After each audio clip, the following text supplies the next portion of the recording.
রাধে রাধে। তো আগের ভিডিওর মধ্যে বলেছিলাম যে কি করে আমি এটা তৈরি করেছি সেটা তোমাদের সাথে শেয়ার করব। তো চলো, বাট তার আগে একটা বলে দিই। আগের ভিডিওতে একটা ভাই আমাকে কমেন্ট করেছিল যে তার চ্যানেলটা একটু প্রমোট করে দিতে।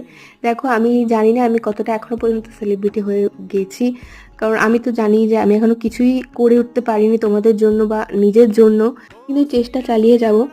তো ভাইটার মেনশন আমি করে দিচ্ছি, আমি স্ক্রিনে দিয়ে দিচ্ছি ওর চ্যানেলটা, তোমরা একটু যাও ওর চ্যানেলটাকে সাবস্ক্রাইব করো। আমি জানি না কতজনকে আমি ইন্সপায়ার করতেও পেরেছি। তার আগে এই ভিডিওটা লাইক অ্যান্ড সাবস্ক্রাইব করে যেতেই পারো, তাই না? আর এখানে দেখো, কথা বলতে বলতে অনেকটা দূর এগিয়ে গেলাম। ফার্স্টে তো দেখলে আমি একটা পেপার নিয়েছিলাম, যেটা রুল হিসেবে কেটে নিলাম। তারপরে ভেতরে একটা রেড পেপার দিয়ে দিলাম যাতে ওখানে চকলেটটা আমি দিতে পারি, অ্যান্ড যে পেনের বক্সটা ছিল অ্যান্ড সাইড চকলেট দিয়ে দিলাম। হ্যাপি টিচার্স ডে লিখে আমার কমপ্লিট হয়ে গেল।